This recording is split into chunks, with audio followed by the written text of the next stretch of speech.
Assalamualaikum, sir.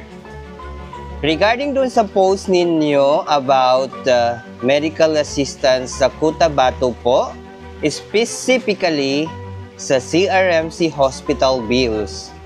Possible po bang makabenefit doon like kapag may someone po na needed talaga ng help sa huge amount ng bill? Kindly hide my identity po. Sukran, sir. Ito po yung sagot ko sa tanong na ito. Message po ito. Sabi kasi niya i-hide ko yung identity niya. So, nag-message po ito siya sa ating page. Ito po, isang napakalaking yes, no? Ang medical assistance po dito sa Cotabato City or BARM ay para po ito sa lahat. As long as ikaw po ay indigent or nahihirapan magbayad ng inyong bills, pasok na pasok po kayo, no? So, yun po yung sagot ko po sa inyo, no? Itago na po natin sa pangalang si Manok. De, pero lang. Itago po natin sa pangalang si Hide My Identity po, no? So, yes po, kung meron po kayong mga kamag-anak or mga kakilalang na hospital po sa Cotabato Regional and Medical Center or CRMC, and also sa sanitarium po sa may cruising banda sa may municipality ng Sultan Kudarat, pwede po sila makabenefit sa financial and hospital bills assistance po ng BARM, no? So ano po ba yung requirements, no? Ituloy na rin natin dito.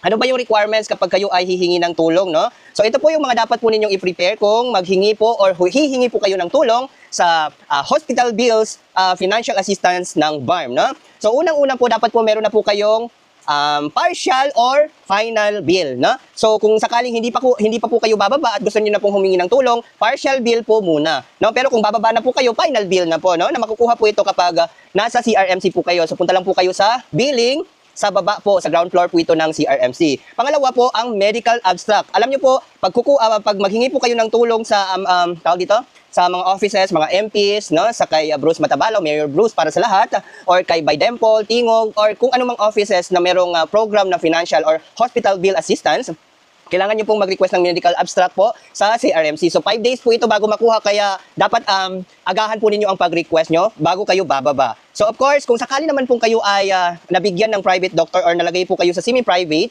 no, dahil yon medyo malubha yung tawag dito, yung sakit ng inyong pasyente or critical, kailangan nyo pong humingi ng justification po manggagaling po sa doctor or sa hospital po, no?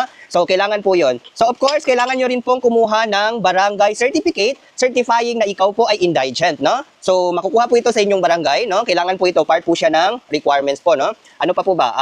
Of course, ID po ng pasyente, dapat po meron po kayong ID niya, ipotocopy po ninyo. So kung kayo ang representative or watcher, ipotocopy mo rin po yung sa inyo kapag ikaw po yung pupunta sa mga opisina para humingi ng tulong. So, yun lang.